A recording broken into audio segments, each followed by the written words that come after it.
Bismillahirrahmanirrahim. Assalamualaikum warahmatullahi wabarakatuh. Alhamdulillah, Allahumma salli ala Sayyidina Muhammad ibni Abdillah wa ala alihi wa sahbihi wa man tabi'ahu wa mawalah. Allahumma faqihna fid din wa 'allimna at-ta'wil warzuqna fahmal mursalin.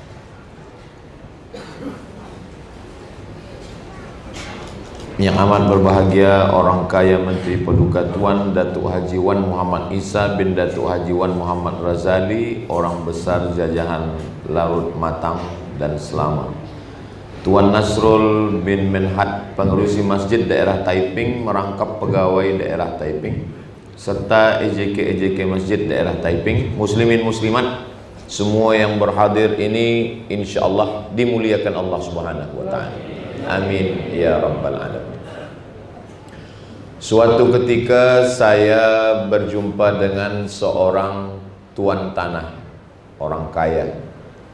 Kata dia ada kebun kelapa sawit, ada kebun getah, banyak rumah. Rumah banyak, tapi orang rumah satu saja.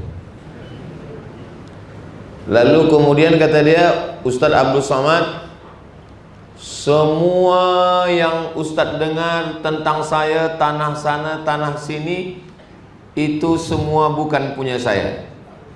Yang punya saya inilah. Maksud dia ini itu di hadapan masjid yang dia bina. Lalu saya tanya, kenapa Tuan bercakap macam itu?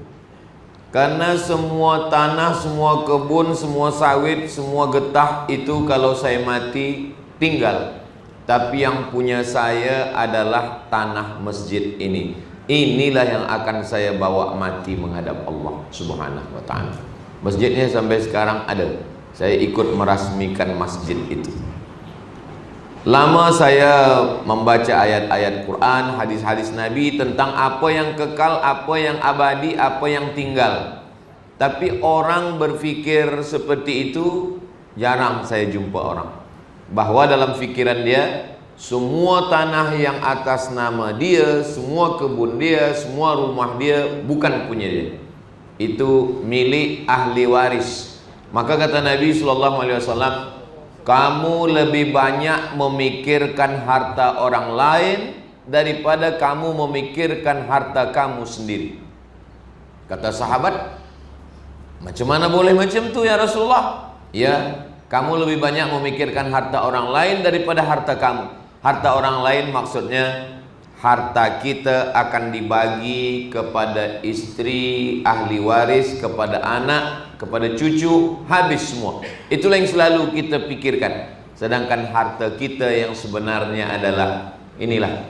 Jadi kalau masjid ini dulu dibina tahun 60-an, maka semua tanah-tanahnya, tanah masjid, binaan masjid, dinding masjid, batu, simen, semuanya, maka sesungguhnya ini sajalah yang punya kita. Kalau tahun 60 dulu masjid daerah Taiping ini dibina, kita belum boleh ikut sebab belum lahir atau belum ada harta, maka sebenarnya ini adalah kesempatan kita yang kedua untuk menguruskan harta kita yang sebenarnya, yang kalau kita mati menghadap Allah, dia akan tetap dipakai untuk solat berjamaah subuh, zuhur, asar, maghrib, isya, tarawih, witir, tahajud, duha, sampailah hari kiamat. InsyaAllah kita akan menguruskan harta kita yang sebenarnya di Masjid Taiping ini, insyaAllah. Amin ya rabbal alamin. Selalu orang berfikir, kalau saya tak tolong masjid ini tak siap. Kalau bukan kerana saya, masjid ini tak selesai. Jadi kita cuba nak ubah cara pandang kita. Kita bukan tolong masjid.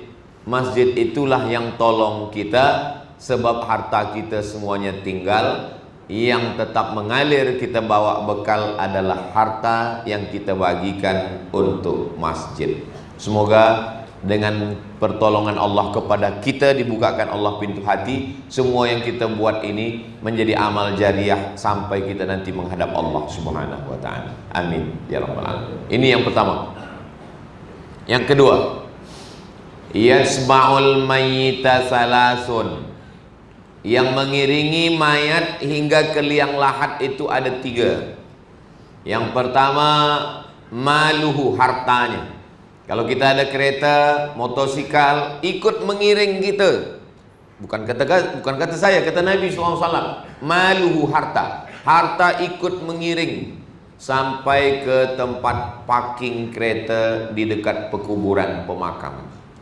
Yang kedua yang akan mengiring kita adalah ahluhu. Istri, anak, cucu, menantu ikut mengiring kita. Tapi yang mahu masuk ke dalam liang lahat tak banyak. Paling banyak 3. Satu megang kepala, satu megang badan, satu megang kaki. Selepas itu mereka letakkan kita. Kata Nabi, yarji'usnani. Yang 2 ni balik ke rumah. Harta balik, keluarga pun balik, istri balik. Saya beberapa kali ikut pemakaman. Sebenarnya perempuan tak boleh ikut pemakaman, tapi di beberapa tempat saya tengok perempuan ikut pemakaman. Banyak yang menangis di tepi kubur. Saya sangka menangis betul, rupanya selepas itu dia balik juga ke rumah. Kata Nabi SAW, yarji'usnani, yang 2 ni balik ke rumah. Harta balik ke rumah, kereta, motosikal balik, anak, istri, keluarga pun balik juga. Wa yabqa wahidun, yang tinggal kekal hanya 1 saja. Mana yang tinggal kekal?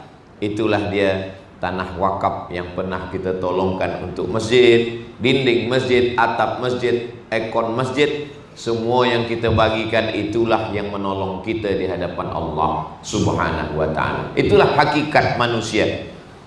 Pergi pagi, balik petang, kepala jadi kaki, kaki jadi kepala, bertungkus lumus, bersusah payah. Jangankan tetes peluh keringat air mata, darah bersimbah. Tapi yang kekal dibawa mati hanyalah yang pernah dia belikan untuk agama Allah Subhanahu wa ta'ala. Mudah-mudahan saya, kita, anak-anak cucu kita semua memahami hakikat hidup ini, sehingga tidak hidup sia-sia, selepas itu hanya penyesalan sahaja. Orang-orang yang mati itu ketika dia menghadap Allah Subhanahu wa ta'ala, Rabbana ya Allah, absarna, mata kami sudah menengok azab, wa sami'na, telinga kami sudah mendengar, farji'na, balikkan lagi kami ke dunia.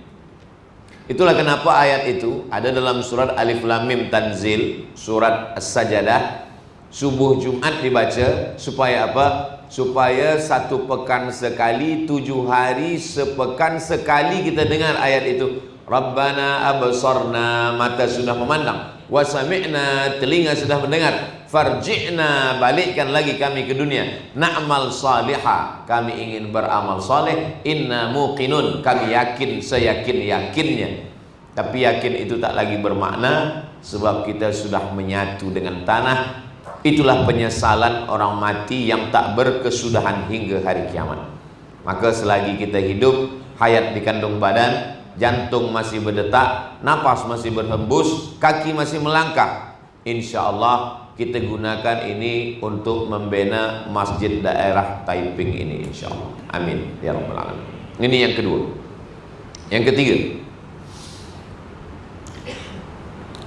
kata Nabi SAW, dawu mardakum bis sadaqah, obati, bagi obat orang yang diantara kamu kalau ada yang sakit, dawu, bagilah obat bis sadaqah, dengan sadaqah.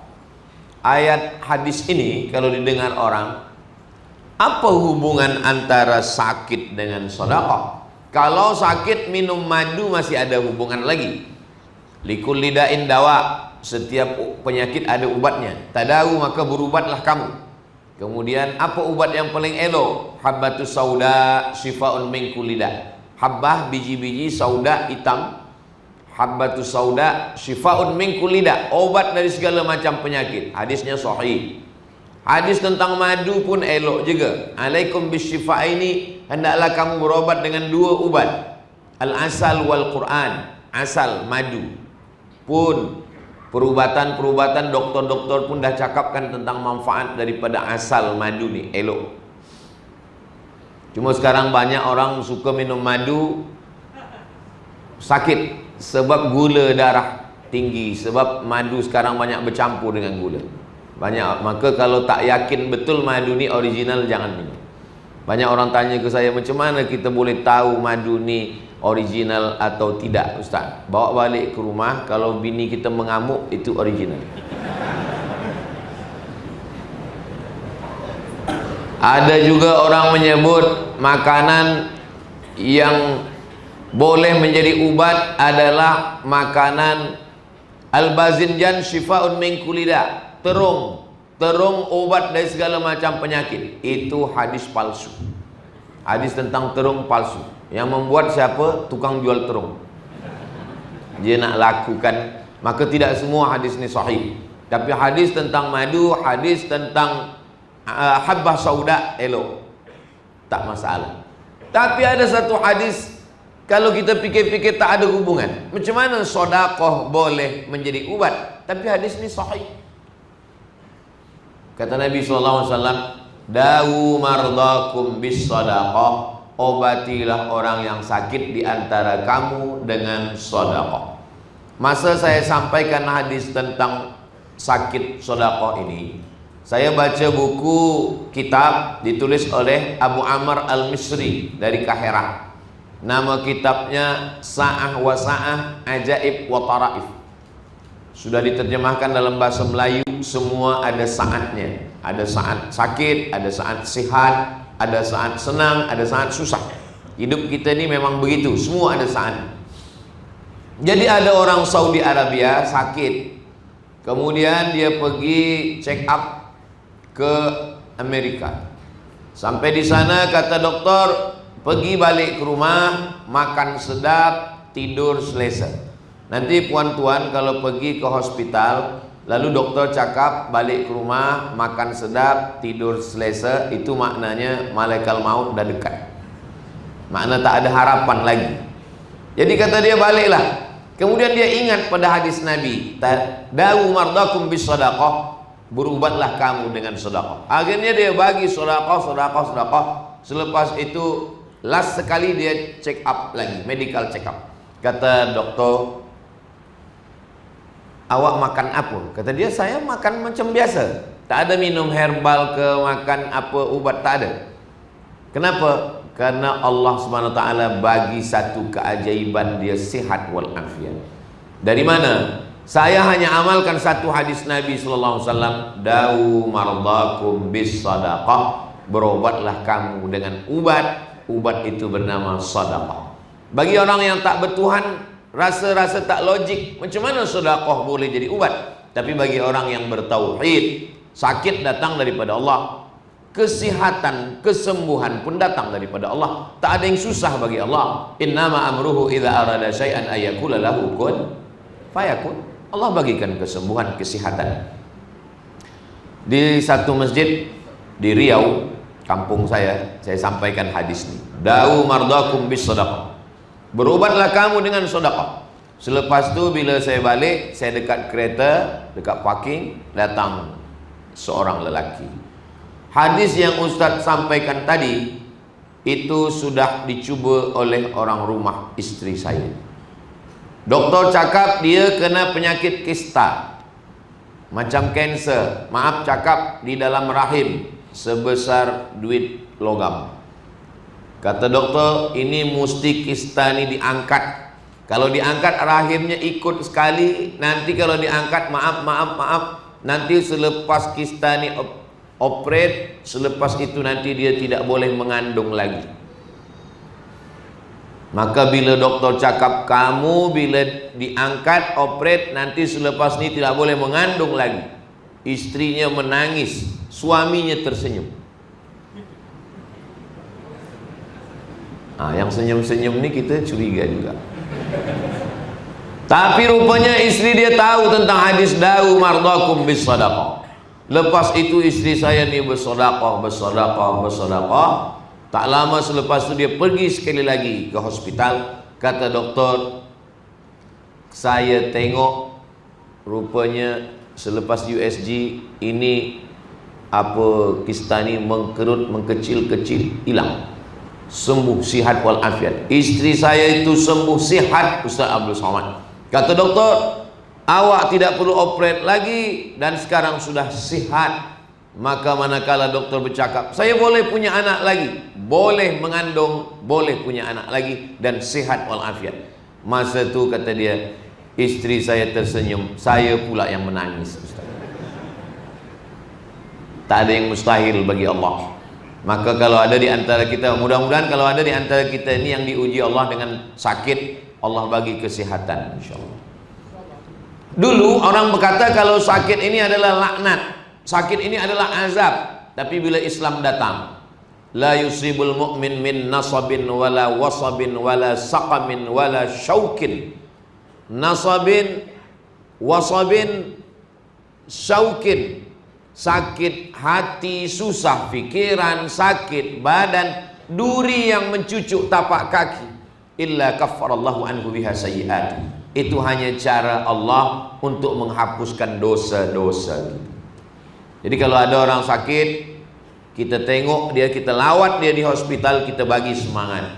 Puan, tuan, jangan bersedih. Ini hanyalah cara Allah ingin menghapuskan dosa-dosa awak.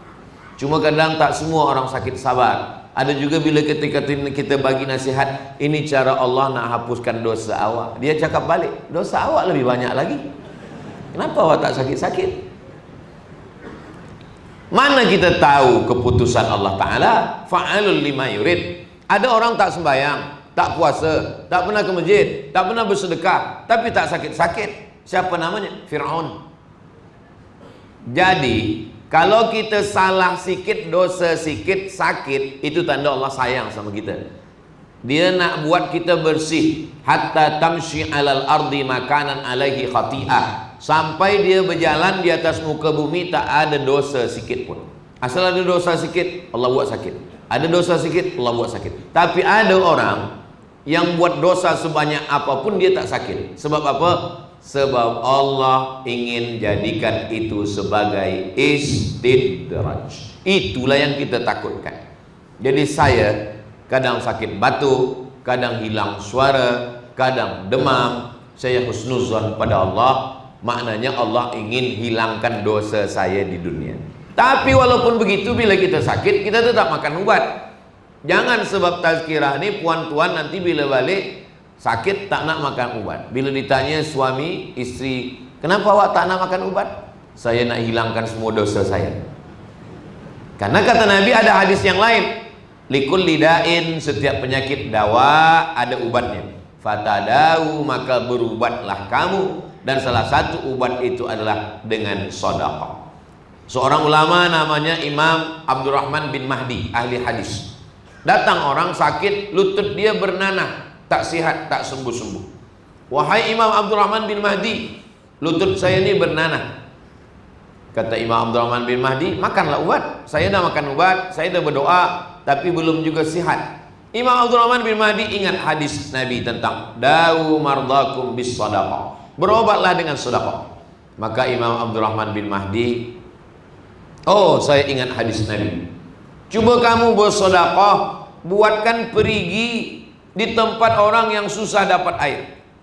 Kalau di Taiping tak usah buat perigi, sebab sini paling banyak air. Saya dengar Taiping paling selalu banyak hujan. Alhamdulillah sekarang ni tak hujan. Tapi hujan pun rahmat Allah Subhanahu wa ta'ala. Nah, kata Nabi SAW, dawu mardakum bis sedekah, obati dengan sedekah. Sedekah yang paling elok adalah apa yang paling dihajatkan masyarakat. Bila masyarakat di kawasan itu paling berhajat air, buatkan perigi. Selepas dia buatkan perigi, selepas itu dia datang lagi menghadap Imam Abdurrahman bin Mahdi. Imam, ya, lutut saya sudah kering, nanahnya sudah sihat.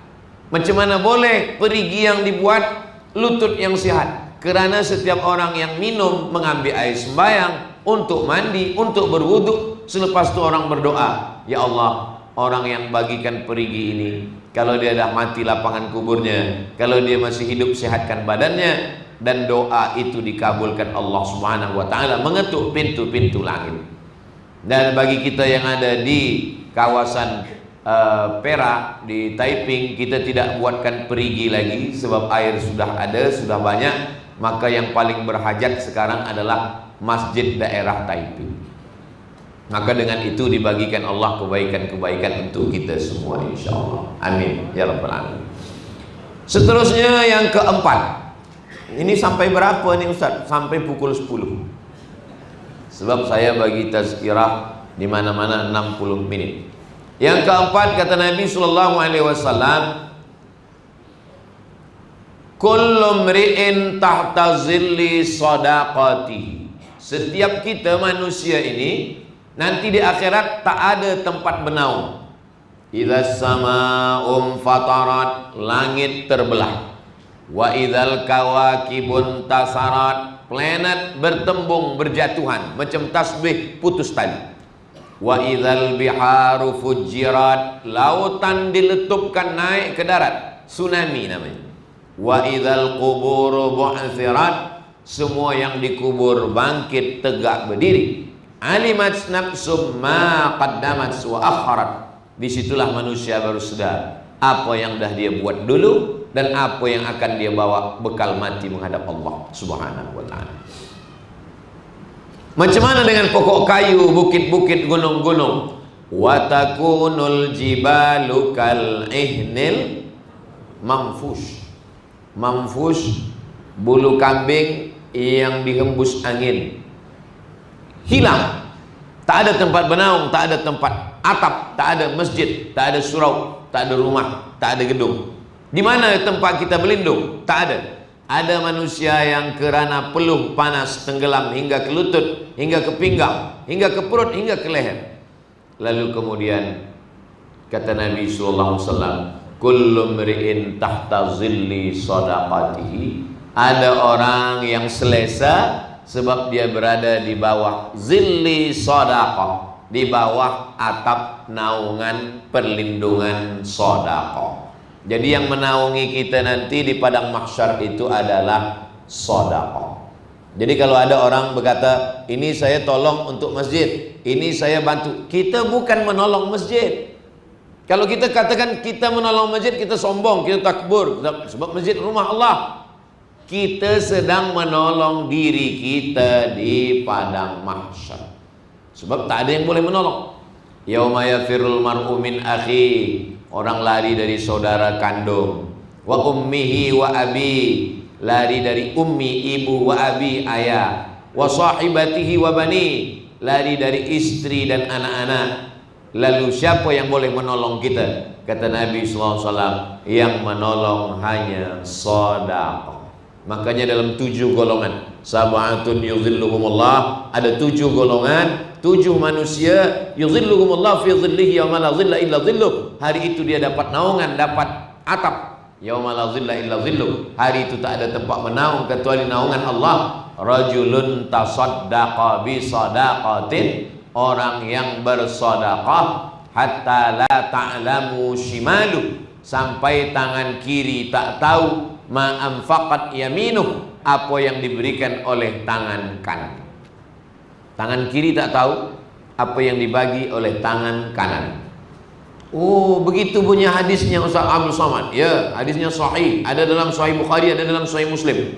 Tangan kanan membagi, tangan kiri tak tahu. Patutlah kawan saya tengok bila bagi sedekah tangan kiri dia masuk poket. Bukan itu maknanya.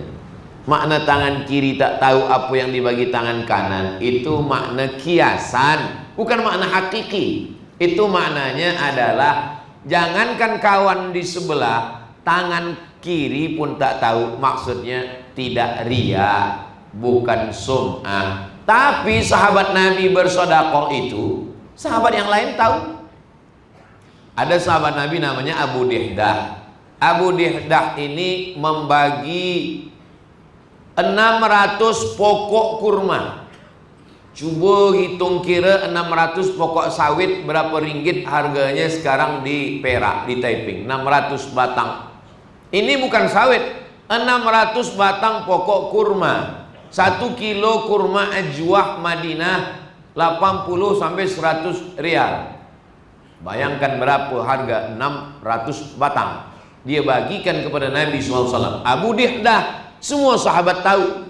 Itu maknanya boleh bersedekah orang lain tahu. Lalu kemudian ada sahabat Nabi namanya Abu Talha. Zaman Nabi, siapa yang ada kebun, di dalam kebun itu ada kulam, di dalam kebun itu ada perigi tempat air, maka itulah orang paling kaya. Sebab air lebih mahal. Sampai hari ini air lebih mahal daripada minyak. Tapi apa yang terjadi? Hadis itu masyhur. Itu menunjukkan sahabat Nabi pun dulu bersedekah, orang lain tahu. Yang tak boleh itu adalah kita menceritakan ke orang lain. Masalah kita bersedekah orang lain tahu, itu tidak apa. Kita dah pegang duit. Bila box derma infak lalu atau ada di dekat pintu, bila kita masukkan supaya orang lain tahu, atau tak jadi kita masukkan sebab kita takut orang lain tahu. Ini dua-duanya masalah. Kenapa awak tak jadi masukkan duit dalam box derma? Saya takut amal saya rosak. Tidak bersedekah sebab takut amal rosak, kata Imam Al-Ghazali, yang dia ambil daripada ulama. Kata dia, tidak jadi bersedekah sebab takut nanti disangka riak, maka itu adalah riak. Kenapa kamu tak jadi bersedekah? Saya takut nanti disangka riak. Tidak jadi bersedekah karena takut riak, itulah dia riak. Lalu kemudian kalau begitu saya bersedekah. Saya bersedekah supaya nampak orang. Saya nak nanti bila box lalu saya nak bersedekah, tolong awak hidupkan kamera. Kalau saya nak, kalau boleh streaming. As-sadaqatu li ajlin nas syirik. Bersedekah karena manusia syirik. Sebab kita sudah menduakan Allah. Berarti kita tidak hanya ingin dipandang Allah, dipandang manusia. Syirik. Tidak jadi bersedekah karena takut riya, itu adalah riya. Lalu yang betul macam mana? Kita masukkan saja duit, selepas itu kita istighfar supaya bersih hati kita. Astaghfirullahalazim, astaghfirullahalazim, astaghfirullahalazim. Jangan sampai ada orang menggamit kita dari belakang, lalu dia tunjukkan duit 100 ringgit. Bila kita duduk di masjid, tiba-tiba ada orang dari belakang menepuk bahu kita, dia tunjuk 100 ringgit. Kita pun mengangguk, iya. Dia masukkan 100 ringgit itu dalam box derma. Selepas itu baru dia bagi tahu, yang 100 tadi duit awak jatuh. Baru kita menyesal. Allah Subhanahu wa ta'ala bagi kita kesempatan supaya kita tidak masuk dalam golongan riya. Riya diambil dari kata ro'a. Ro'a menengok. Riya menengokkan amal, menontonkan amal kepada orang lain supaya dipandang oleh orang lain. Itu yang rosak. Adapun orang menengok, selepas itu dia puji kita, kita tinggal istighfar saja dalam hati. Sebab sekarang banyak orang tak beramal sebab banyak ditengok orang. Kenapa awak tak sembahyang ke masjid? Saya takut bila saya sembahyang ke masjid hati saya rosak, jadi saya sembahyang di bilik saja. Rupanya bila tanya isteri dia, di bilik pun tak sembahyang. Ini tak betul. Jadi kita tetap datang ke masjid.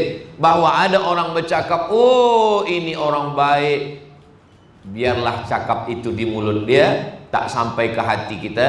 Kita banyak istighfar, minta ampun. Doakan juga Ustaz Abdul Somad yang bagi tazkirah, dipuji orang, disanjung orang, dikomen orang. Jangan sampai dia merusak hati kita semua. Cepat-cepat beristighfar. Astaghfirullahalazim alladzi la ilaha illa huwal hayyul qayyum wa atubu ilaih. Kalau cepat kita beristighfar, cepat mulut kita bercakap, dia masuk ke hati kita, tak sampai ke fikiran kita. Tapi kalau kita diam, disitulah masuk bisikan syaitan. Alladzi waswisu fi sudurin nas minal jinnati wan nas, daripada jin dan manusia. Seterusnya yang ke berapa? Kelima. Saya ingat, cuma nak cuba je. Kalau jamaah masih fokus lagi, itu dia ingat. Tapi kalau jamaah dah letih, terserah Ustaz lah, nak 7 ke 8, saya pun dah nak cepat balik. Yang kelima adalah kata Nabi SAW, ma min muslimin yusbihu, siapapun yang terjaga di waktu subuh pagi, maka Allah kirimkan dua malaikat. Apa kata malaikat yang pertama? Allahumma a'ti munfiqan khalafa. Ya Allah, orang ini bersedekah, bagi dia ganti. Jadi subuh tadi itu Allah kirim dua malaikat. Satu malaikat menunggu nak mendoakan kita. Bila kita bersedekah, kata malaikat, Allahumma a'ti munfiqan khalafa. Ya Allah, bagilah dia ganti. Lalu macam mana kalau orang tak bersedekah? Yang bersedekah didoakan malaikat, yang tak bersedekah tak apa-apa. Bukan begitu. Allah kirim dua malaikat. Satu malaikat lagi juga dikirim Allah mendoakan khas untuk orang yang tak bersedekah. Apa kata malaikat satu lagi? Allahumma a'ti mumsikan talafa. Siapa yang tidak mahu bersedekah, binasakanlah dia ya Allah. Saya bukan nak takut-takutkan jamaah. Malaikat yang tadi mengiringi kita setiap subuh, yang tidak dapat kiriman dua malaikat yang mati sebelum subuh. Kalau dia mati pukul 3, pukul 4 sebelum subuh, tak dapat. Tapi yang hidup sampai hari ini ada dua malaikat mengiring. Malaikat satu mendoakan saya, Allahumma a'ti munfiqan khalafa. Tapi kalau saya tak bersedekah sampai petang, satu malaikat berkata, Allahumma a'ti mumsikan talafa. Yang tak bersedekah, binasakanlah dia ya Allah. Nah, maka kalau tidak mahu didoakan malaikat binasa, masukkanlah duit ke dalam box. Saya nak cuba Ustaz, apa betul malaikat ni makbul? Oh, malaikat doanya makbul sebab malaikat tak ada dosa. Jadi ada jamaah yang cuba-cuba nak iya ke malaikat. Betul, memang betul Ustaz. Selepas tu saya keluar dari masjid, yang pertama binasa, kasut hilang. Dekat parking, helmet hilang. Lama-lama bini hilang. Maka kalau kita mau doa yang tidak terhijab, tidak terhalang, itulah adalah doa malaikat. Itulah doa yang paling makbul. Yang berdoa malaikat, yang mengaminkan malaikat, yang menerima Allah Subhanahu wa ta'ala. Kadang doa kita belum tentu kabul, tapi doa malaikat, kalau kita ingin dapat ganti, Allahumma a'ti munfiqan khalafa. Saya berjumpa dengan seorang bisnismen batu bara di Jawa Barat, di Bogor. Dia banyak buat pondok tahfiz Quran. Saya ni Ustaz Somad buat pondok di sini, buat pondok di sini, buat pondok di sini, buat pondok tahfiz di sini. Banyak pondok tahfiz saya ni diambil orang, tanahnya diambil, lepas tu saya tak balik lagi. Lalu saya tanya, macam mana Tuan Haji boleh rasa tak ada beban fikiran buat? Lepas tu Tuan buat lagi, saya buat lagi Ustaz. Lepas tu saya buat lagi. Kenapa tak berhenti buat? Sebab makin saya buat, makin tak putus rezeki saya. Rupanya dia sudah sampai pada hakikat bahwa kalau dia buat, pasti Allah ganti. Dan Allah kalau sudah berjanji, innaka la tukhliful mi'ad, Allah itu tidak pernah ingkar pada janjinya. Dan malaikat mendoakan khalafa, khalafa pengganti, diganti dengan yang lebih baik, lebih baik. Ini mesti kita cuba. Sebab kalau tidak dicuba orang tak tahu. Tentu kita lain padang, lain belalang, lain lubuk, lain ikannya, lain orang, lain cuba dalam hidupnya. Kadang ada orang mencuba tentang bagaimana keutamaan surah Yasin, dia cuba. Ada dia cuba tentang keutamaan solawat, tentang sodakoh, ini cubalah. Allah akan bagikan, Allah akan tunjukkan. Saya pun dah beberapa, saya cuba-cuba tentang sodakoh. Saya dulu berjanji, ya Allah, saya buat channel YouTube tahun 2019 bulan Julai. Saya buat channel YouTube Julai 2019, sekarang 2024, sudah 5 tahun. Nanti kalau aku buat channel ini, saya buat channel ini ya Allah, semua duitnya akan dipakai untuk tahfiz Quran. Maka tuan-puan kalau menonton Tazkirah Ustaz Somad di channel Ustaz Abdul Somad Official, jangan lupa subscribe, like, share, and comment. Itu semua duitnya untuk tahfiz Quran, untuk beli beras, untuk gaji guru, untuk air, untuk lampu, untuk semua. Tak ada. Maka saya amat sangat sakit hati kalau ada orang memfitnah saya. Itu Abdul Somad beli kereta dari duit YouTube. Kau tahu dari mana? Saya dengar suaranya tuk tuk tuk tuk tuk. Fitnah. Jadi Allah bagi ganti lebih dari yang kita fikirkan. Banyak ganti-ganti yang dikasih Allah Subhanahu wa taala. Jadi ini saya ceritakan supaya saya bukan setakat nak bagi tazkirah ceramah. Ustaz boleh cakap macam itu sebab Ustaz bercakap saja. Pernahkah Ustaz cuba? Saya dah cuba. Bahwa sedekah itu sebenarnya bukan duit saya. Duit itu datang dari puan tuan bila tonton YouTube. Saya nih Ustaz Somad selalulah tonton YouTube Ustaz. Tapi saya tonton Ustaz hanya 5 menit. 5 menit saja saya tonton Ustaz. Selepas itu Ustaz lah tonton saya. Bila malam dia nak tidur, dia putar video Ustaz Somad. Selepas itu 5 menit dia tertidur, saya pula tonton. Jadi bila tuan puan tonton YouTube Ustaz Abdul Somad pukul 10, 11 malam, rupa-rupanya tertidur, dan selepas itu saya terus bercakap hingga subuh, maka itu duitnya masuk ke dalam channel YouTube. Jadi kajinya dapat, pahala sedekahnya pun dapat, mengalir untuk tahfiz Quran Az-Zahra. Maka tak ada yang sia-sia. Jadi jangan anggap ini sia-sia semua, tidak. Yang kita khawatirkan itu, yang kita tonton adalah lagu macam-macam. Selepas itu kita kalau tertidur saja malam itu tak apa-apa, mati sekali. Na'udzubillah, mati dalam keadaan su'ul khatimah. Sebab apa yang kita dengar, apa yang kita tengok, apa yang kita fikirkan, itulah yang akan datang saat kita mati menghadap Allah. Kalau mati saat mendengarkan tazkirah, insya Allah yang kita dengar ayat, yang kita dengar hadis, yang kita fahamkan adalah fatwa para ulama, dan kita selalu mengingat Allah bila dengar tazkirah. Itulah kenapa bila kita dengar tazkirah hati kita tenang. Sebab apa? Sebab kita tak ada pikirkan yang lain. Orang kalau dia sedang dengar tazkirah, dia tidak ada memikirkan yang lain. Yang dia fokus pada apa yang disampaikan Ustaz. Itulah kenapa hati orang mendengar tazkirah itu tenang. Bahkan saking tenangnya sampai tertidur. Saya belum pernah lagi marah kepada jamaah yang tertidur waktu tazkirah, belum pernah. Sebab apa? Sebab banyak jamaah yang kena penyakit insomnia, tak boleh tidur sampai pukul 2 malam tak tidur. Tapi bila dengar tazkirah, baru tengok muka saya dah muak. Ustaz Abdul Somad, saya ni businessman, banyak masalah. Kata saya, awak belum bercakap pun saya dah tahu. Dari mana saya tahu? Nampak muka awak bermasalah. Saya dah tak tidur 3 hari 3 malam, Ustaz. Bila saya pergi pada doktor, doktor bagi ubat. Saya makan, saya tertidur. Lepas tu saya terjaga, masalah pun datang. Saya makan lagi, saya tertidur.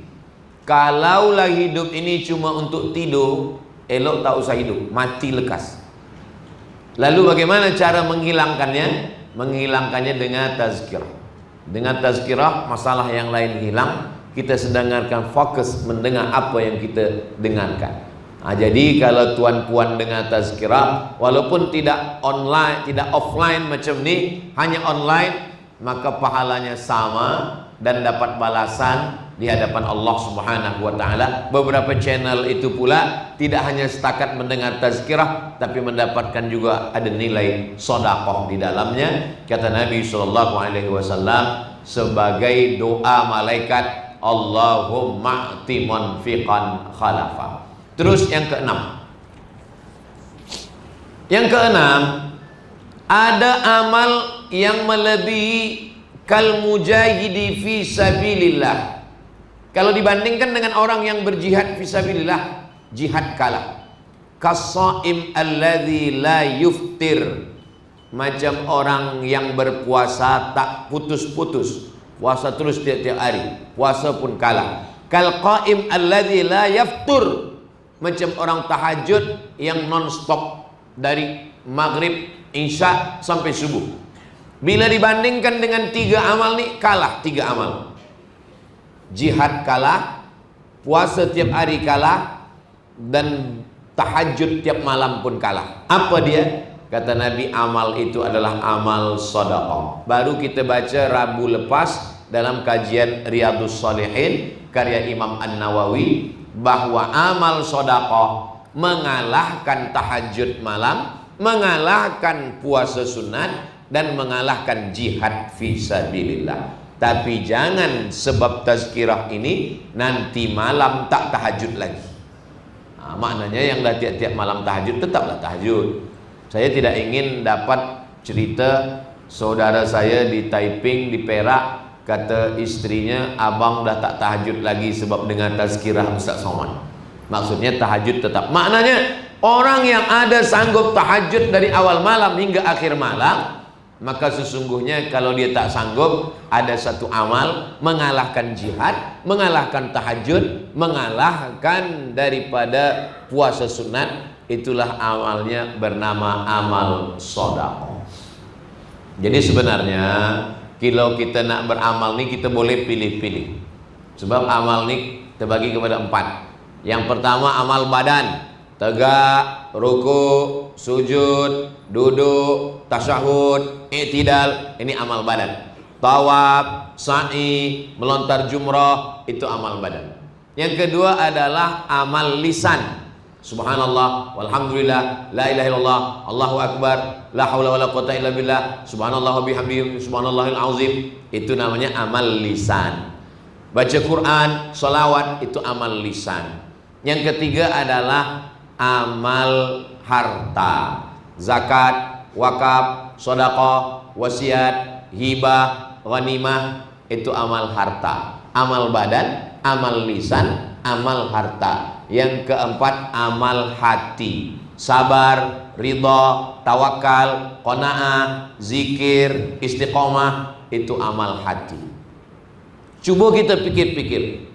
Ada orang bila disuruh di antara amal yang 4 ini, dia pilih. Saya Ustaz Abdul Somad, kalau amal harta berat, sedekah tak sanggup. Ada kalau begitu amal badan. Amal badan pun saya tak kuat nak sembahyang malam, tahajud 12-13 rakaat tak sanggup. Kalau begitu amal lisan. Amal lisan pun baca Quran kadang titik ba nampak 3. Kalau begitu amal hati, sabar. Saya pun tak sabar. Amal harta tidak, amal badan tidak, amal lisan tidak, amal hati pun tidak. Jadi macam mana lah Ustaz? Mati aja lah. Ada orang harta tak sanggup sebab banyak tanggungan. Ada anak, ada cucu, dia boleh amal badan. Ada orang amal badan tak sanggup karena tua, karena sakit, dia pilih amal lisan. Tapi yang fardu-fardu, yang wajib-wajib tetap sembahyang subuh, zuhur, asar, maghrib, isya, puasa Ramadan, zakat. Adapun amal sunat-sunat ini kita tinggal pilih-pilih saja. Ada yang tak kuat tahajud malam, cuma 2 rakaat, tapi amal hartanya banyak. Ada orang amal harta tak sanggup sebab banyak tanggungan, tapi amal solawatnya banyak. Yang paling seelok-eloknya sedekah, zakat, wakaf, wasiat, hibah, ghanimah, sanggup. Salat, tahajud, tawaf, sa'i, umrah, sanggup. Amal pula lisan baca Quran, selawat, zikir, tasbih, tahmid, takbir, kuat. Hatinya pula bersabar, ridha, tawakal, zikir, istiqamah. Inilah yang paling utama. Mudah-mudahan kita semua ni keempat-empat amal ni boleh kita jalankan insyaallah. Amin. Ini kalau saya tengok jamaah ni nampaknya 4 amal ni sudah semua insyaallah. Tinggal lagi istiqamah. Tapi dari bunyi aminnya macam tak yakin pula. Bukan tak yakin Ustaz Somad. Jamaah ni tawadhu, rendah hati, rendah diri di hadapan Allah Subhanahu wa taala. Jadi amal yang keenam kata Nabi SAW adalah bagaimana kita beramal ketika amal ini kita pilih, lalu kemudian kita beristiqomah di dalamnya. Jauh berjalan banyak ditengok, lama hidup banyak dirasa. Saya sudah jauh berjalan dari mulai ujung Pulau Sabang sampailah ke Pulau Sebatik, sampai ke Papua, Sabah, Sarawak, Semenanjung, Brunei Darussalam. Macam-macam saya jumpa orang. Saya jumpa ada seorang jamaah umur hampir 90 tahun, lelaki. Saya tanya, Tuan Haji umur panjang ni apa zikirnya, apa rahsianya? Katanya, saya Ustaz Somad kalau berdoa begini doa saya, ya Allah, matikan saya kalau masjid ni selesai. Dia bangun masjid. Kalau masjid ni selesai, matikan saya ya Allah. Terus macam mana? Masjid itu tak saya selesaikan. Jadi itulah maka saya tetap hidup sampai sekarang ni. Macam mana Tuan Haji tak selesaikan masjid? Saya bina begini, kalau masjid yang satu ni dah nak selesai, saya bina masjid baru lagi. Kalau masjid ni dah nak selesai, saya bina lagi. Oh, macam cara dia nak berdoa kepada Allah. Sama punya, apakah sahabat Nabi pernah buat macam ni? Ada. Datang Nabi ke rumah sahabat, Assalamualaikum. Dia tak ada jawab. Assalamualaikum. Dia pun diam. Assalamualaikum. Selepas 3 kali baru dia buka pintu.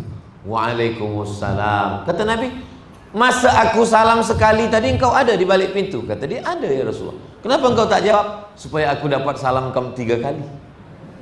Jadi yang dia buat ini ada juga dibuat oleh sahabat Nabi zaman dulu. Macam mana dia buat sesuatu supaya Allah balas lebih, dia gunakan akal fikiran dia. Jadi manusia ini banyak berfikir untuk yang baik dengan cara yang baik, banyak juga berfikir yang tak baik dengan cara yang tak baik pun ada. Akal ini dari mana datangnya? Akal ini daripada hati. Maka hati itu datangnya dari mana? Hati ini datangnya daripada makanan. Tadi saya makan nasi lemak lengkap dengan kambing gulai hitam. Tak usahlah saya ceritakan semua, menitik air liur. Ini makanan yang saya makan ini halal, bersih. Dari makanan yang bersih dan halal ini menjadi darah. Darah itu masuk ke hati, ke jantung. Kalau hati sudah bersih, darah dari hati tadi naik ke otak, ke kepala. Maka bersih makan, bersih hati, bersih pikiran. Dari mana datang pikiran jahat? Dari hati kotor. Dari mana kotor hati? Dari makan. Makanya kata Nabi, atib mat'amak, jaga makanan. Kulu, makanlah, min thayyibat, yang baik-baik saja. Maka dalam ayat dikatakan nasiyatin kadzibatin khati'ah. Nasiyatin nih yang selalu kita sapu bila berwudu, ubun-ubun. Nasiyatin kadzibatin, pembohong. Khati'atin, buat salah. Mana ada otak berbohong? Yang berbohong lisan, yang buat salah tangan, yang buat salah kemaluan, yang buat salah kaki. Betul. Tapi lisan, tangan, kaki, mata, telinga diperintah oleh pikiran. Pikiran dapat dari mana? Dari hati. Hati dapat dari mana? Dari makanan. Itu maka jangan bagi anak istri makanan yang tak elok. Kenapa orang jahat, bakhil, kedekut, kikir? Kenapa? Sebab dari makanan yang kotor, yang haram, yang rishwah, yang tidak diridhai Allah. Mudah-mudahan kita semua ini makan halal, hati baik, fikiran baik, sehingga yang kita fikirkan pun baik-baik, bekal kita menghadap Allah Subhanahu wa ta'ala. Amin ya rabbal alamin. Yang ketujuh kata Nabi sallallahu alaihi wasallam, sadaqatus sirri tudfi'u ghadabar rabbi. Sedekah memadamkan marah Allah, kama yutfi'ul ma'an nar, sebagaimana api dipadamkan air. Kalau kita nak padamkan api, kita ambil air, kita siram. Begitulah sedekah menyiram neraka. Padam neraka yang sudah disiapkan untuk membakar kita dengan sedekah. Tapi tentu sesuaikan kadar dosanya dengan air. Kalau apinya besar, tentu airnya banyak. Ini dosa banyak, air setengah gelas, mana padam? Kata Nabi SAW, wa asbi'is sayyi'atal hasanata tamhuha. Iringi perbuatan silap salah dosamu di masa lampau dengan sedekah-sedekah tamhuha, yang boleh menghapuskan semuanya. Tazkirah boleh didengar, wajah ustadz boleh dipandang, tapi box yang lalu mesti diisi. Sebab banyak juga orang dengar tazkirah ni dia fokus ke ustadz supaya dia lalu. Maka yang tak boleh, yang lupa membawa ringgit itu nampaknya kantong tu besar. Boleh juga diisi dengan gelang, rantai, cincin.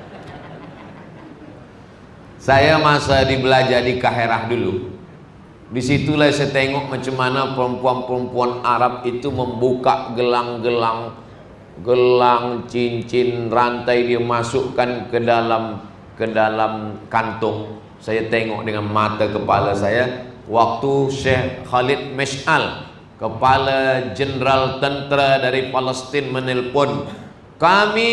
Khalid Mash'al sedang berada di Palestin, kami sedang susah, kami tak makan, tak ada selimut sejuk. Mendengar itu, lalu kemudian mereka memasukkan. Jadi tentang sejarah zaman Nabi, sahabat menyiapkan kantung, lalu perempuan memasukkan emas, itu bukan hanya pada zaman Nabi, tapi juga sampai zaman sekarang pun masih lagi berlaku. Kenapa? Karena orang memikirkan bahwa dunia ini hanya sementara, yang kekal abadi, kekal adalah akhirat. Dan masjid daerah Taiping ini adalah salah satu cara kita untuk, oh rupanya di kantong ini tidak hanya setakat duit, tapi boleh juga scan.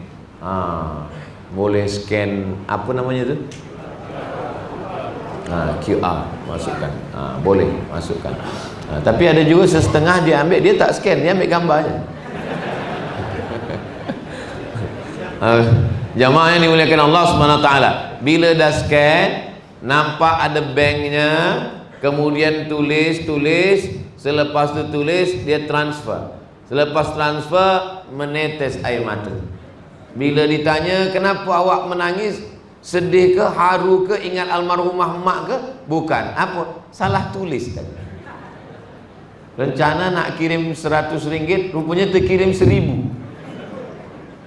Rupa-rupanya yang salah kirim 1000 itulah yang akan menolong di hadapan Allah Subhanahu wa ta'ala.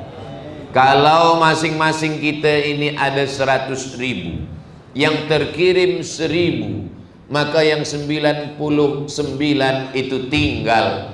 Yang 1000 itulah yang akan kekal bersama dengan kita. Adapun yang 99.000 diambil istri, diambil anak, diambil menantu, diambil cucu, habis semuanya. Yang bersama dengan kita itulah yang kita salah type tadi. Allah Subhanahu wa ta'ala maha adil. Mudah-mudahan yang berkirim semuanya salah. Mana boleh Ustaz doakan salah. Kita beramal kerana Allah, lillahi ta'ala. Apa yang kita buat hari ini, ada seorang sakit, di samping itu dihidupkan lilin untuk menerangi malam gelap. Bila yang sakit tadi mati sakratul maut, ulama yang duduk di tepi itu padamkan lilin, dia hembus, mati lilin. Orang yang ramai malam itu marah, kenapa padam lampu? Ini orang mati, maka kita perlu terang. Sekarang kita nak tahlil, kita nak zikir, kita nak mendoakan orang mati. Apa kata ulama yang memadamkan lilin tadi? Ketika tadi dia hidup, lilin ini kita pakai halal sebab punya dia. Tapi manakala rohnya keluar dari jasad, dia mati, haram kita guna lilin ini. Kenapa haram? Sebab lilin ini bukan punya dia lagi. Lilin ini sekarang sudah punya ahli waris, dan ahli warisnya belum tentu izin kita pakai lilin malam ini. Apa maknanya? Sedetik roh kita keluar dari jasad, sedetik kita mati, maka semua yang punya kita ini berubah, tidak lagi punya kita, tapi dia sudah menjadi milik ahli waris.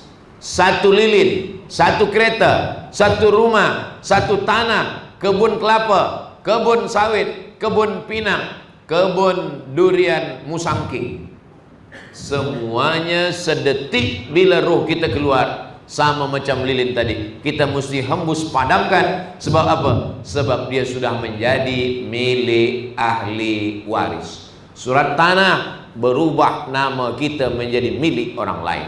Surat kereta berganti nama kita menjadi nama orang lain. Yang paling menyakitkan adalah surat nikah pun berganti dengan nama orang lain. 4 bulan 10 hari.